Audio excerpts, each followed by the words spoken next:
Hello, everybody. Um, hope everybody is doing okay.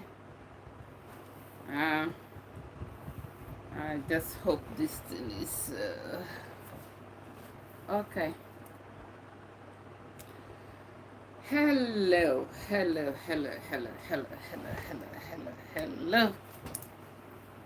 Okay, just trying to adjust the camera. Um, right. Today, today is the final, or shall I call it? Today is the conclusion. I really don't know why this is showing like this. I don't want it showing like this. I don't want it showing like this. So you just have to hold it like this to watch it. Okay, so if that's the case, that's okay. Um, okay, so I'm just gonna, oh no,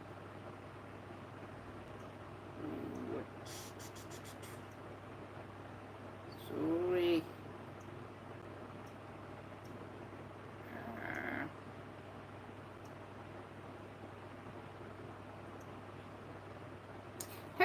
Hello, come in. Do like, please. You know me, I'm just adjusting. Please click the like, go to the like. Just wanna do one or two things. So hello everybody, everyone, welcome to our live show.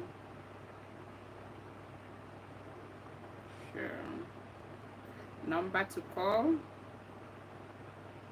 Hello.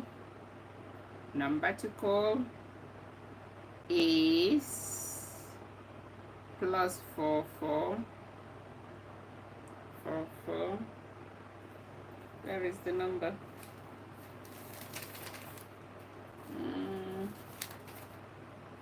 Oh yeah, +44 744 07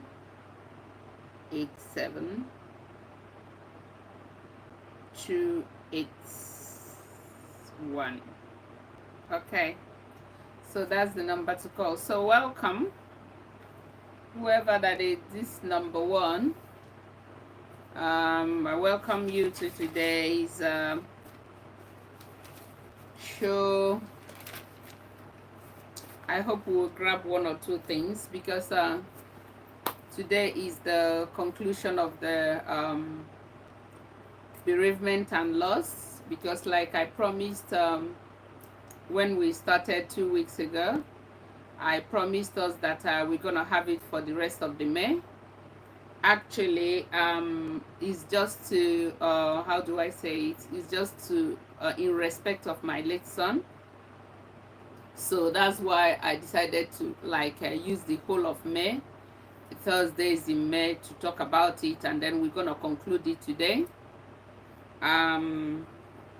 Yeah, and then after conclusion, then we have to kind of evaluate our Thursdays, see whether it does what I wanted it to do, because I just thought, kind of a platform to allow people to, kind of speak their mind, especially about topical issues.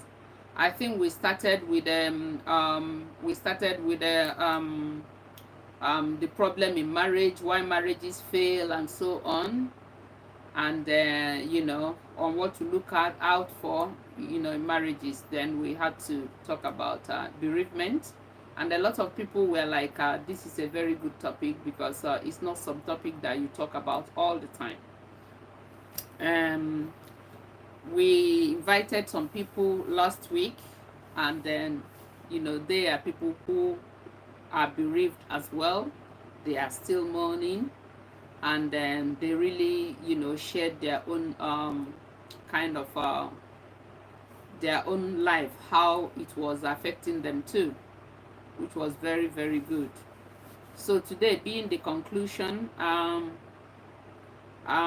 we will go through some points that I have really written down. So but I just want to see if more people will come in before I start you know, going on those points, because those are the points that maybe later on I just might cut it off and post it on its own, so that people will benefit from it. The topic we're talking about, like loss, I don't think it's a topic that anybody who hasn't kind of how do I say it, if you haven't really been affected directly, you know, as in a very, very close loved one, if you haven't really been affected directly, it might not kind of resonate with you. And I don't pray at all that that's something that you don't even pray for your enemy. And I don't pray that it will you know, you will touch anybody. I don't pray that, you know, any one of you watching this, you know, will experience that. But the reason why I'm sharing my experience is that it might help one or two people out there, because it's something that you don't wish your enemy. So that's why in some cases I just call people who have experienced terrible loss to come in and then talk about it. Because in some cases when people are talking about it, you will even was like, oh my God, I thought that my own was the worst. So you might kind of take solace, you know, from what somebody else has experienced or has gone through, you know. To be honest, I didn't share this, I didn't share it. The reason I didn't share it is just best known to me, because I'm trying to, you know, feel people's pulse, to find out if people really need this program. So that's why I didn't share it. I want to find out if people will keep to that Thursday. I know people are very busy and so on, but I did it on purpose. So, but even if it's just one person, 2 or 3, that's okay. Then I will just give the message that I want to give, and then I will pack it up, probably in an hour, if not less. I'll pack it up. Yes. So the first point, the first point I want to talk to us about. Hello, please do like. Can you click the like button, please? That will do us a lot of good. Thank you so much. So you see, the first thing, you know, that we need to keep in mind when a loved one dies, or when you have a relative, or when you have a friend that is going through bereavement. Maybe the person lost a very close relative, maybe a husband or a wife or a child or a sister or a brother or a friend, you know, or you know, anything, any part of the body or whatever. So the first thing that you really need to think about is, when, you know, bereavement happens, a lot of people rush, a lot of people come to console. That time you will have people, if it is like the community I come from, African community, you will have people even cooking and bringing food to you. You will have people that will come, you know, and kind of encourage you, because it depends on the person. Majority of people don't even want to eat. Majority of people lose appetite, because at that time the person is still trying to kind of come to terms that is true. Because first of all, the person who is bereaved is always, majority of the time, in denial. They will just keep thinking that maybe it's a dream, maybe it's a lie, or maybe somebody is trying to play a prank. And in some cases, if the person didn't see the body of that person who was lost or who died, the person will keep calling that phone, keep calling the phone, keep calling the phone, keep trying to get through. Though the phone will be ringing, or maybe it's not ringing, the person will just is in denial, trying to get through. So at that period, the person is surrounded by a lot of relatives, by a lot of friends, a lot of well-wishers.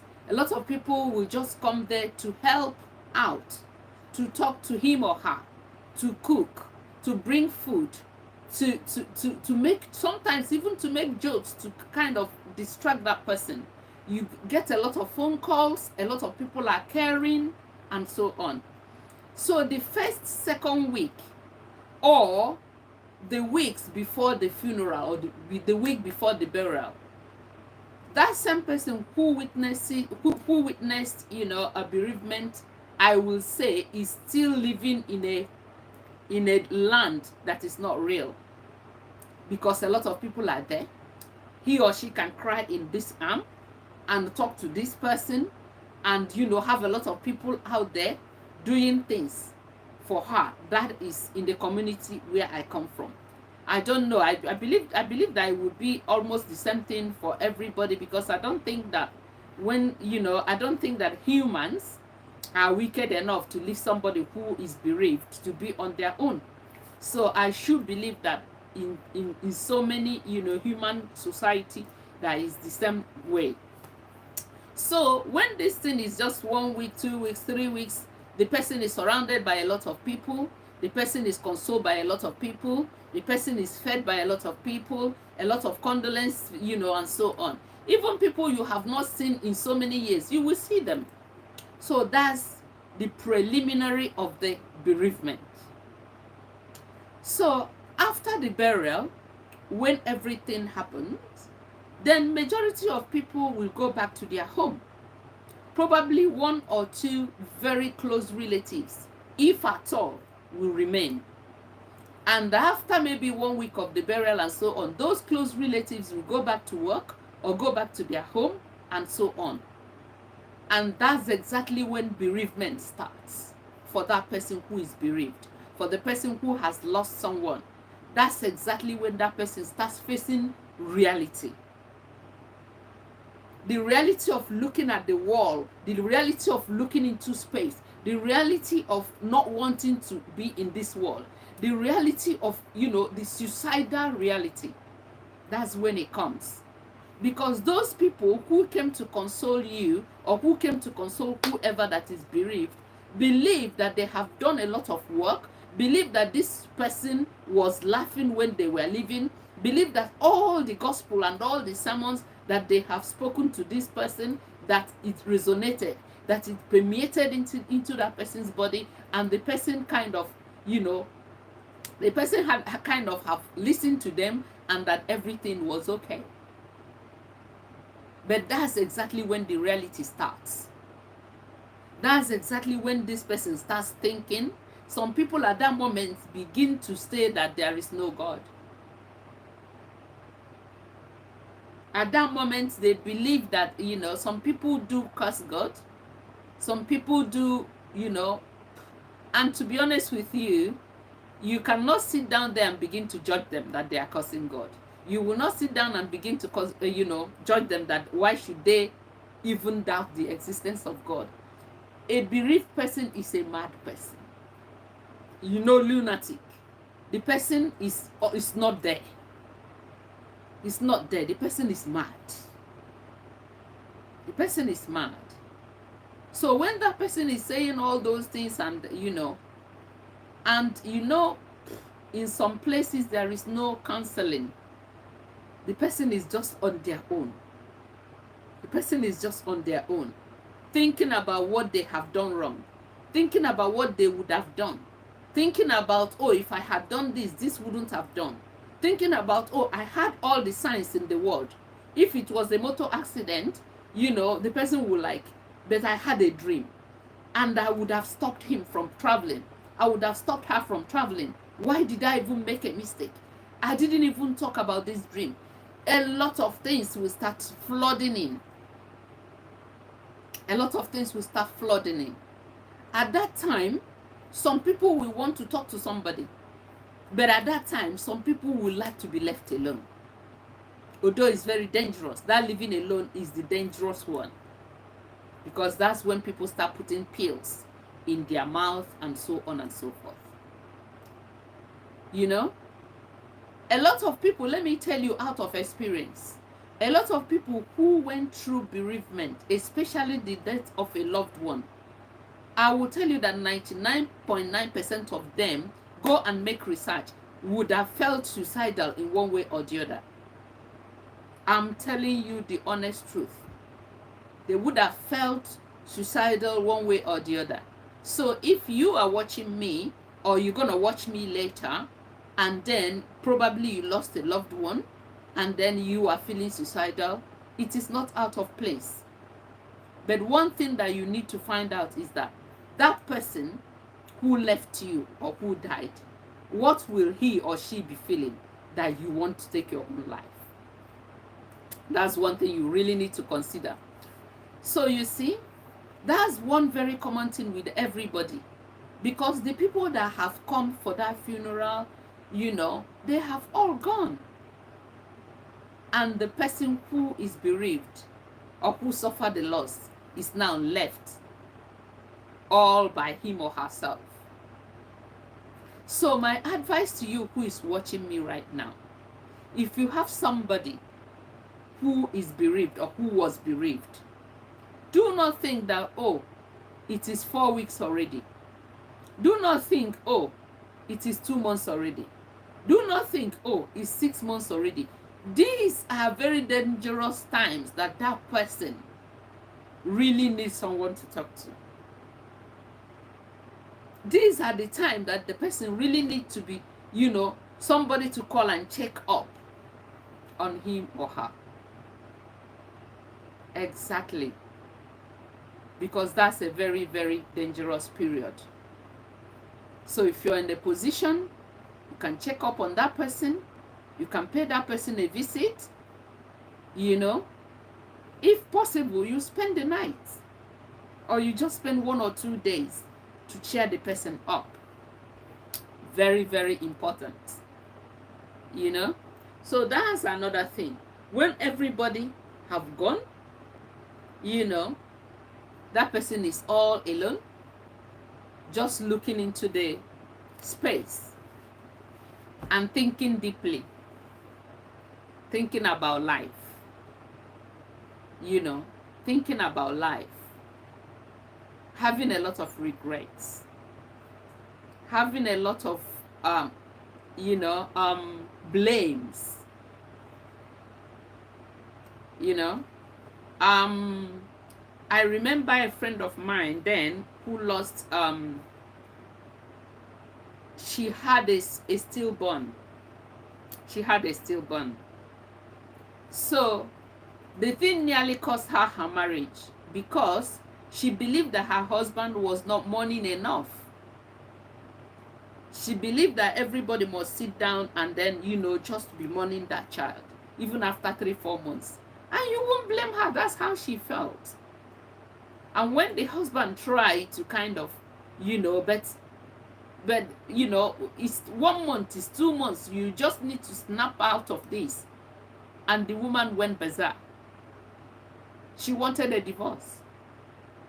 The husband is not mourning their child, their lost child enough. That's a stillborn child. No connection yet, and so on. Not to talk of, you know, because no death is you know, is less painful.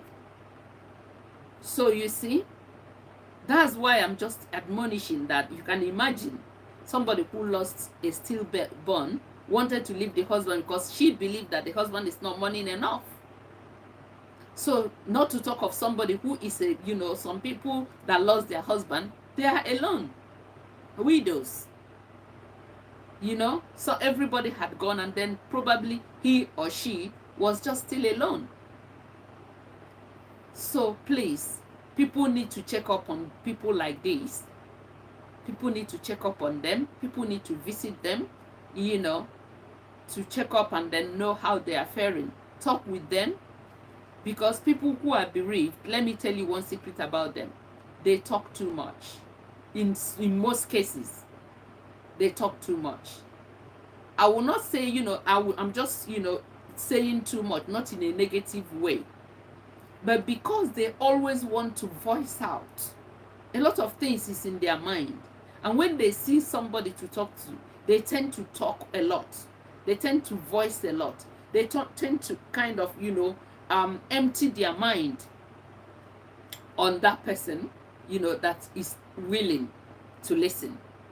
And we talked about listening, especially, because most people think that they are doing that person a favor by talking over or trying to give them example, trying to talk to them about something else that happened, and so on. But the best thing you will do for somebody who is bereaved is to listen to that person, is to give the person listening ear. So you give they do a lot of weird things. They do a lot of weird things. I remember, I remember when I lost my son. There was the last present that he gave me. I think it was a present, Mother's Day present. But it was a little doll, a teddy bear, very tiny doll, teddy bear like that. Because funny enough, my children still think that I am a girl, or I'm a child. Sometimes they treat me like a child, because the age gap, they can pass as my brothers. You get me? They can pass as my brothers. So, they jokingly sometimes, give me things that is for children. So he bought me that doll, that teddy bear, small teddy bear, very small, that you can just hold it like that. So when this thing happened, I was clinging to that teddy bear as if my life depends on that teddy bear. That teddy bear was like, this is my son. I was showing it to everybody who cares to know. Anybody that comes in, I will say, look at the last present that he gave me. Look at this, look at that. I was just, trying to express myself. I was just trying to tell anybody who cares to know. Up till today, I still sleep on that teddy bear, and nothing should happen to that teddy bear. Nothing should happen to it. It must not tear, it must not break, and it must not get lost, because I know I will keep that teddy bear forever. And that's exactly what happens to people who are bereaved. They want to talk about their loved ones. They want to share, beautiful moments that they had. They need somebody to talk to. They need somebody to talk about that person. The worst thing that you can do is to, it's enough now. Or, stop talking about it now. That's the person might say, okay, it's okay. But that person is hurting really inside. Only that person knows when to stop. Only that person knows when to stop. All you can do for this person is just to give them listening ear. Listening ear. It doesn't matter how long it has taken. In this, in this platform, we remember, we remember a lady that came to speak. She couldn't even hold herself.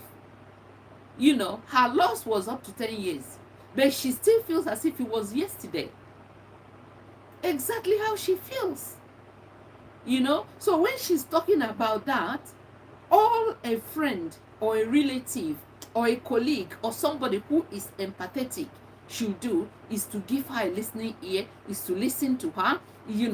That's all the person can do.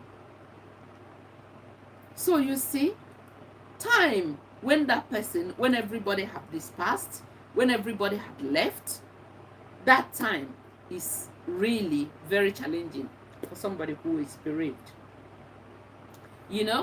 So another thing I want to say, is this. Because it is an ongoing pain. It is a pain that is ongoing. Reason, when somebody loses a husband, or when somebody loses a wife, or when somebody loses a sister, or when somebody loses a brother, when somebody loses children, when somebody loses anybody, when that person that, you know, is feeling the loss sees the husband's colleagues, it's like, oh my God, look at my husband's colleague. Look at, you know, the position that he is in, that their office. Probably, you know, they worked in the same office and the husband colleague had been promoted to a higher, you know, rank. That reminds this woman of her husband, and vice versa, the husband to the wife. Not to talk of somebody's child. Anytime you see mates of that your child, you will be imagining this child would have been this height by now. This child would have been this height by now. He would have been this age by now. Look at his mates. Look at his mates are in the university right now. His mates are getting married right now. Look at that, his friend. Now is grown beard. Who knows how he will be if he, you know, assuming he was alive, assuming she's, you know, how would he or she be? Probably the beard would have been so big, maybe would have had a child or two, and so on. So this is a continuous thing. This is something that does not go up. It does not go off at all. So this is something that keeps reminding somebody who is bereaved of the lost loved one. You know? So I want people to really know that this is an ongoing grief. It's grief that is ongoing. It's not something that just goes away. Everything reminds you of the person that got departed. So you see, the colleagues, the friends, the mates, the neighbors, everybody reminds you, reminds the person who is suffering, who suffered loss of the person who has departed. So it's not something that you just whisk away because of time. Sometimes time helps it. Sometimes time makes it worse. It works differently with different people, you know. So okay, so another very important thing for you to realize, you know, when dealing with loss, I'm just kind of trying to tell people who don't know about it, and then to encourage people who have suffered loss, just for you to know that somebody knows what you're going through, because I've been through it. So when you are the next of kin, when you have to deal with that person's belongings, do you get me? So when you have to deal with the departed one, his or her belongings, it's very terrible. How do I say it? I don't wish it for my enemy.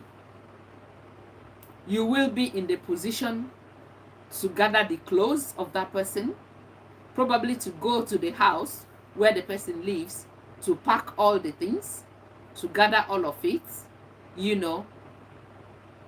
I tell you, there are a lot of things that happen when somebody is lost, when somebody is suffering bereavement. Come to think of it, the person's belonging, like telephone, you might not even know that you don't have. Some people, you know, code their phone with a fingerprint. You might not be able to open that phone again. Some people have, you know, the four numbers to be able to get access to the phone. You as a relative, maybe as a mom or a dad, a husband or wife, brother or sister, who is in possession of that person's belonging, you might not know. You might not be able to kind of unlock the phone. Just check the psychological effect that will give you. The psychological effect that will give you, that you're not able to kind of unlock the phone. Okay, in the case whereby you might be very close to the person who departed, maybe the person is your husband, maybe the person is your wife, maybe the person is your son or your daughter, and so on, and you happen to have the combination of the phone, of how to unlock the phone, your heart will be jumping. If the person is your husband, your heart will be jumping because you don't want to see certain things. You don't want to see a secret that will make you to feel bad, that will make you to be it's even better that he dies. If you're a wife and then you have the combination of your husband's phone and you open up the phone and you saw WhatsApp messages, or you saw some messages probably from another woman, are you thinking what I'm thinking? You that was crying, you're bereaved and so on, you might just start changing your mind. It's even better that he dies, so he has been cheating on me. But these are things that you shouldn't have access to. These are his privacy. These are her privacy. But you, out of, I don't know, out of a weird reason, have access to the privacy of this person. So now you that is watching me, I want to tell you how I dealt with the privacy of my son, because I happen to be the next of kin to my son. Because, yeah, he's married, but the wife hasn't joined him at that time. So what did I do? I only looked at the informations that are very important. There are some informations that I saw. That might make me to react. But because I was not supposed to see that information, because that information was supposed to be his privacy, his secret, I'm not supposed to see it. But because he died, I was forced to see this information. So I treated this information as if I never saw it. I treated this information as if I never saw it. I deleted that information from my memory. Though I still remember it, but I treated it as if I never saw it, because he wouldn't have allowed me to see such information if he had been alive. So you that is watching me, probably you came into this video because you just trying to find out how to deal with with loss, how to deal with bereavement. If the person that died is your husband or your wife or your brother, sister, or you happen to be the next of kin, or you happen to have access to his privacy, please treat that privacy as if you didn't see it. Because if he was alive, he wouldn't want you to see that privacy. He wouldn't let you into that privacy. So you seeing that privacy was because he died, or it was because she died. So treat that privacy as if that information never existed, or as if you didn't see that information. Believe me, trust me, that's what he will like. Trust me, that's what he will like. Treat that information as if you never saw it. If he was quarreling with somebody and he didn't tell you that he was quarreling with that person, just keep it like that. Don't go start quarreling with that person because you believe that they were quarreling and because you saw it on the phone. Since he didn't tell you about it, treat that information as if he didn't tell you, or as if you didn't know. Very, very important way to deal with your loss. So when you have to deal with packing the clothes, packing, all the belongings, probably moving the person's things from where he or she was living, a very terrible experience. I experienced it. Very terrible experience. For you to go through the documents, go through the the papers, pack clothes, belongings and everything. Worst of it all, I don't know, but to me, I'm talking about mine because it was my son. Because nobody in life would want that sort of things like that to happen to him or her. So I had to pack the things myself, had to put everything together, had to read books that he wrote, had to read poems, had to read the ones that he wrote about me. You can imagine such. But I was brave enough because to do it, because I have to do it. So if you're in such a position, knowing fully well that no other person will do it, and that he or she will want you to do it, there are certain documents he wouldn't want you to leave there, then you just need to be brave to do all those things. So for people who are looking after people that are bereaved or that are lost people, if you are in a position you can help out with moving things, with packing things, because it is traumatic on its own. Very, very traumatic. You don't wish it to your enemies. You don't. You know? So, and another thing is, everything, you know, everything that that person owns reminds you of that person.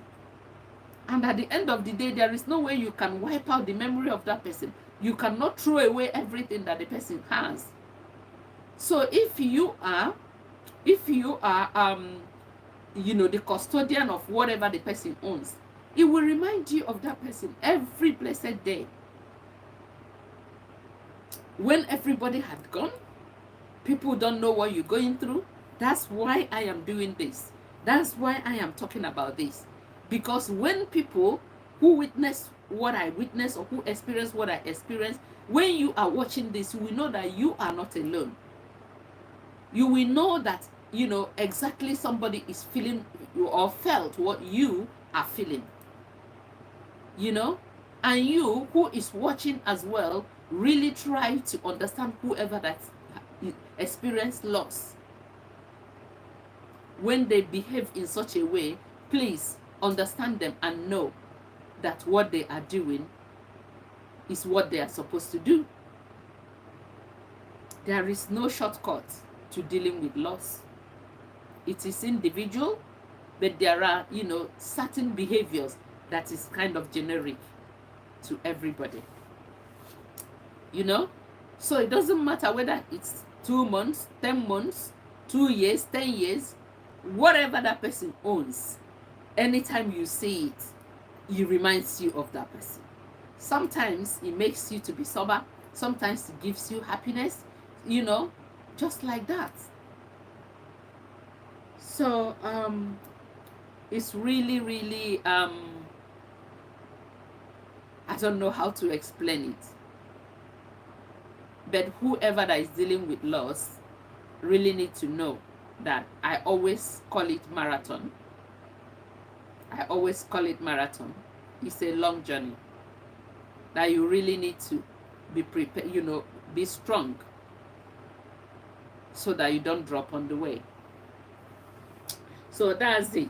You know, the belongings of that person reminds you of everything, especially when you are the one to pack the things, when you are the one, because you have to pack most of the things, you have to, you know, kind of sort it out.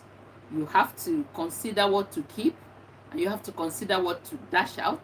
Sometimes to dash out, people will not want to wear it because, you know, one reason or the other, you know, because of one reason or the other. So at the end of the day, it ends up going to charity. You know, there are some of them that you will find it very difficult to part with. But, you know, you cannot keep everything. You just have to give away. There are, you know, give away and just keep small that you will use to kind of remember. Like myself, I always give myself as an example. You know, I gave away a lot, and then I just put, you know, a box. I call it a memory box because my son has a son.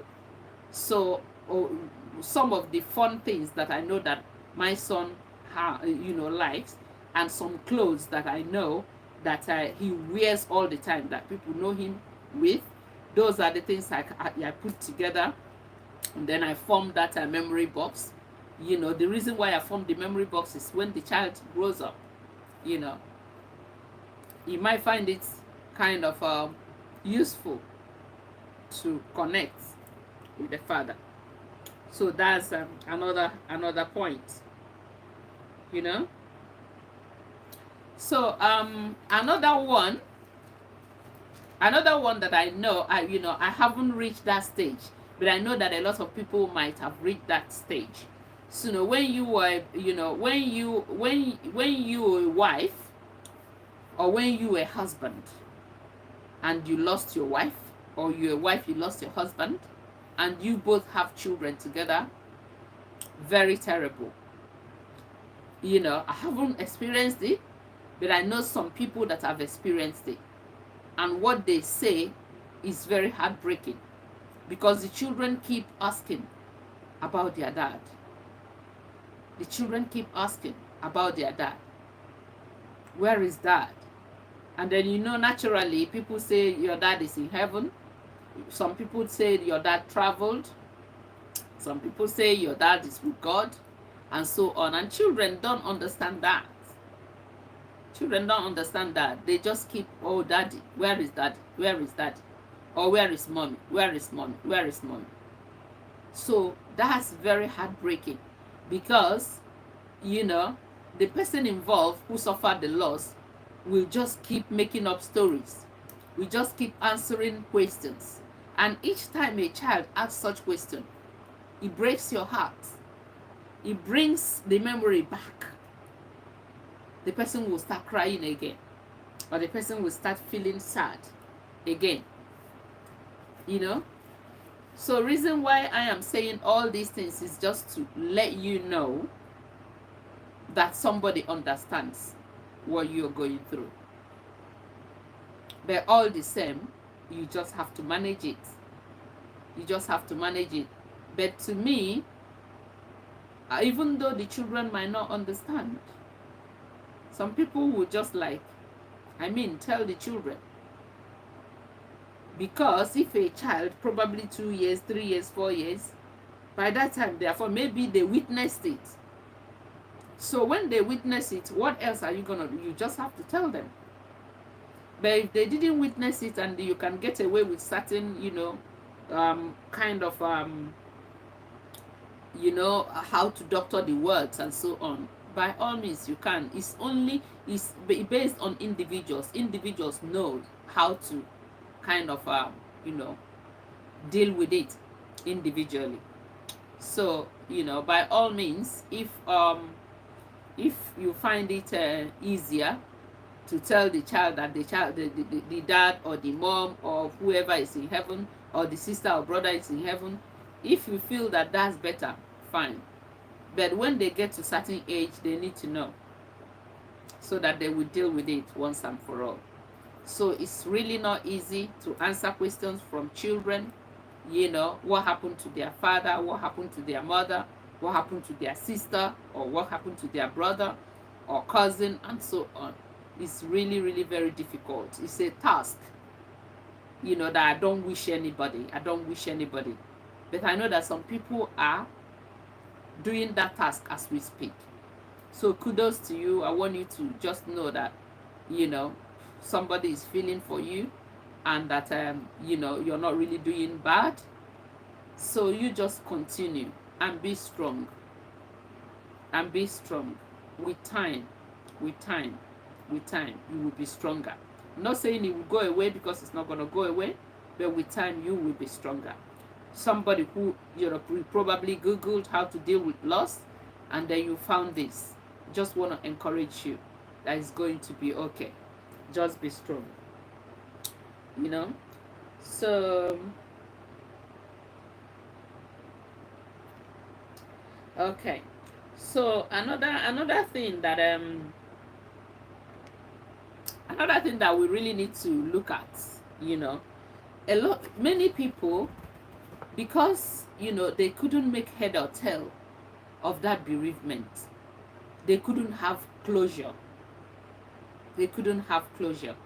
But I'm going to use some examples, so that because when somebody dies, according to a lot of near-death experience, people who have some people who, according to stories, were pronounced dead and they came back to life. Majority of them, you can even Google it, you can even go to YouTube and then you just Google near-death experience. You will see that majority of them, they talk about seeing themselves leave their body. It's just like their soul or their spirit leave their body and then stand aside and then be looking at the lifeless body. So if we have to go by that, you will agree with me that your departed loved ones, that they are seeing you.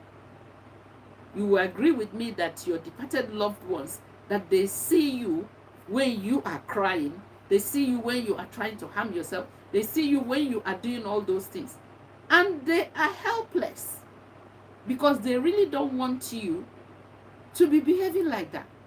They really don't want you to hurt yourself. They really don't want you to die. They really don't want to, and they are helpless. I remember that the film that we watched when we were growing up is called Ghost. I don't know that film. To be honest, I feel that film is real. Because, in that film, Ghost, the person that acted that ghost, that died, that acted that ghost, when he wants his spirit was going everywhere. And when he wants to touch somebody, he will just, go like that. Because it's like a shadow, he will not be able to grab somebody.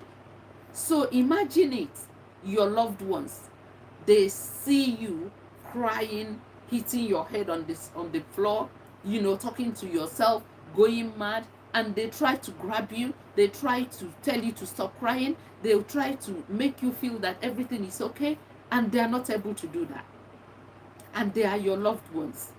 You can imagine how they will be feeling, how helpless they will be, how sad they will be,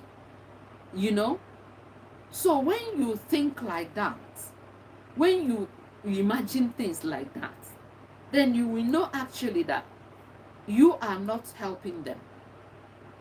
As it is, you still have your form, but they don't have the human body anymore to be able to communicate. So they cannot communicate with you. Only probably in the dream. So when you see that they are so helpless, because you love them, it might help you to kind of comfort yourself or to console yourself. Okay? So in conclusion, I just don't want to, ask for phone call because there are not much people here, so that's why I will not ask, if anybody want to call, so I just want to kind of give it a go. So I will be concluding by telling you my own experience, how I how I am coping, how I have coped so far. So, my own experience, I had my children at very young age, 2 children, and I kind of took care of them alone as a single mom, because their father left. So so these children were like my life. We grew up together, we did everything together, because the age gap is not much. They can stand as my brothers. So we went through a lot together. We went through some tribulations, we went through some trials, we went through some suffering. We did a lot together. So at the end of it all, they both graduated. So the younger one graduated as well, and then not long that he graduated, I don't want to go into details, but he died. He wasn't sick. I spoke to him 2 hours before he died, and then there wasn't any any the death was inconclusive, as in the autopsy was inconclusive because they couldn't find the cause of the cause of death. So you see, this thing was kind of a very terrible tragedy. There's a lot of things surrounding the death that I didn't know that I would survive. So as time went on, like I said earlier on, when members of family have left, when friends have left, when everybody have left, and then you are left on your own, that was exactly how I was feeling then. I would cry myself. I would not even crying myself to sleep because I don't sleep. That's when you know that even when you take sleeping pills, you won't be able to sleep.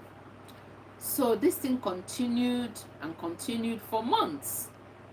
You know, a lot of things happened, you know, for months. So it got to, I'm just telling you how I coped, why I decided to move on. So one of the nights, I had a dream, and in that dream, I continued crying. I was crying and crying and crying and hitting myself on the floor. I was crying, and in that dream, I saw my son, my late son, and he was standing in something like a platform. He was just standing something like a platform, and he was just crying as well. He was crying and crying and hitting himself on the platform, crying. Then I got up from the floor where I was hitting myself as well, and I started looking at him. I was like, I called his name. I said, "Why are you crying like this? Why are you hitting yourself? Why are you crying?" I was kind of very surprised that he was crying like that. So he now looked at me. I said, "But you are crying too." I said, "Okay, so are you crying because I was crying?" He said, "Yes, that my crying was breaking his heart. That was why he was crying." I said, "Really?" He said, "Yes." I said, "Okay, if I stop crying right now, are you going to stop crying as well?" He said, "Yes." I said, "Okay, I'm not going to cry again." I just wiped my eyes. Then he wiped his eyes as well. And then I wiped my eyes, you know. I said, "No, I really don't want to break your heart. I don't want you to be crying, please. Wipe your eyes, stop crying. Wipe your eyes." So he wiped his eyes. And after that, I just woke up. I realized it was a dream. Oh my God. I realized it was a dream. I said, "Really?" So that was a dream. So I now started pondering. So because I was crying, he was crying too. Which means, you know, how I was behaving, my cry, my heartache, my mourning, my heartbreak was hurting him. So, and like I said earlier on about the ghost that I watched when we were growing up, that the ghost was so helpless, he couldn't make communication to his wife. He couldn't touch his wife. His wife couldn't see him.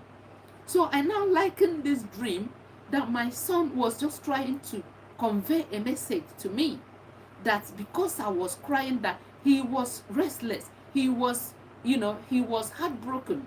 Wherever he is, he's not finding it easy because of my grief, because of my crying, because of my wailing and mourning.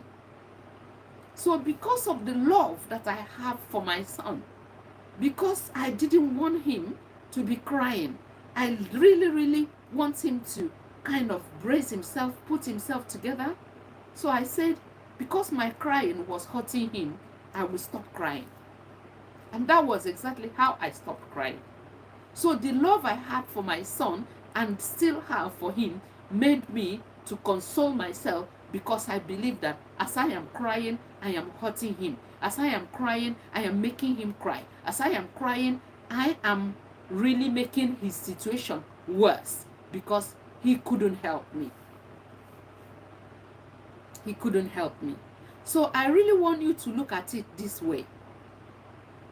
you know, for people who will watch this video later on, if you are bereaved or if you lost someone and you are crying so much and you are trying to kill yourself, I want you to take the dream I had. I want you to use it to console yourself. I want you to use it to know that the person that you lost is actually very helpless to help you, and that they are crying. They really don't want you to be crying. That your crying is hurting them. Your crying is breaking their heart. Their crying is making them very uncomfortable. Their crying is making them not to settle. And if you really love them and want them to settle, if you really love them and don't want them to keep hurting, I want you to stop crying. I want you to know that they are crying because you're crying. They are mourning because you're mourning. They are heartbroken because you're heartbroken. And because they couldn't do anything to help you, they are helpless. So only you can help them by loving them back and putting yourself together. So by putting yourself together and by realizing that putting yourself together, you are helping them. Because in the dream that I told you about, I asked him, so if I stop crying, you will stop crying as well? He said yes. And since then, I stopped crying. And since then, I haven't seen him crying in the dream. And I believe that the spiritual world is the same thing everywhere. So if a loved one is departed and you are killing yourself, you are not doing any good to that loved one. You are not helping him out. You are not helping her out. You are making their situation worse because they couldn't help you. They couldn't touch you. And they will hang around all the time trying to make communication. In that case, if they are supposed to go, you know, I don't know what happens in the spiritual world, but if they are supposed to go and move on, they will not move on. They will keep hanging around you, trying to make you understand, trying to console you, trying to hug you, but they won't be able to hug you. So my advice to whoever that is bereaved, to whoever that has lost loved ones, I want you to keep them in your heart. Whatever memory that you have of them, keep it close to your heart.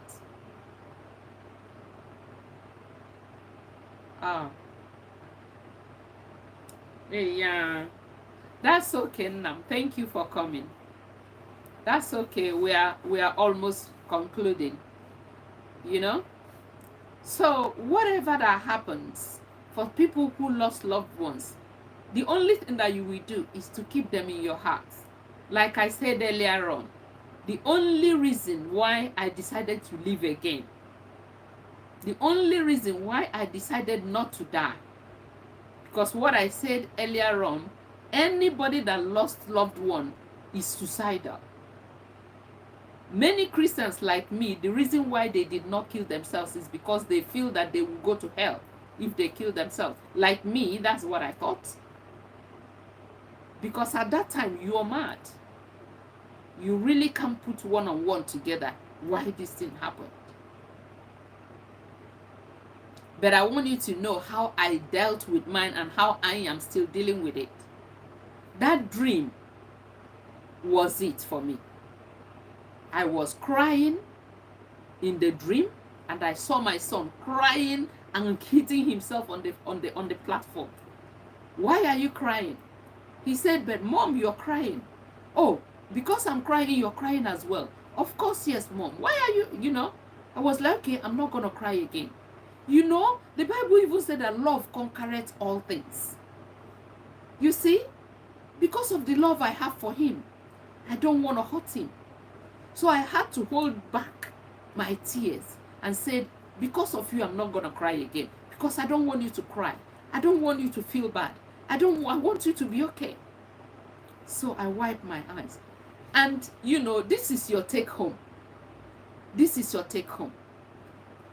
Everything that you will do, know that that person is cheering you up wherever he is. He's cheering you up. My greatest cheerleader was my son. You get me? So, try to do certain things that will make them happy. If they want you to be achiever, try and begin to achieve something. You look back and then you like, he will be happy because of this. She will be happy because of this. I know I'm making him proud because of this. I know I'm making her proud because of this. You just live your life around them.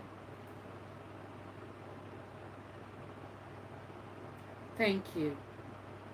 Oh my goodness. Pastor, thank you so much. Welcome. So you see, you just live your life around these people because you know that they are cheering you up. They are cheering you up. If there are talents in you, begin to bring it out. Keep yourself busy. When you win, tell them, I win this for you. This is for you. This is for you. And you know that they are cheering up. The way they are crying when you are crying, that's the way they will cheer you up when you are achieving. I know that many people will come across this because when loss happened to me, I Googled how to deal with loss. I didn't see many. Though I'm seeing some right now. So for people who will come,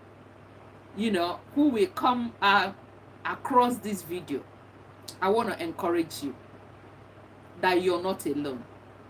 I want to encourage you that you will come out of it. I want to encourage you that you will get there. But take this thing home. The person you are mourning is hurting. They cannot help you. They are hanging around. They want to help you, but they cannot help you. In order to help them, I want you to pull yourself together. If you love them, I want you to wipe your eyes. I want you to be strong for them. Only through that, you can help them. Only through that, you can help yourself. Wear them in your heart, just like I wear my son as a necklace inside me.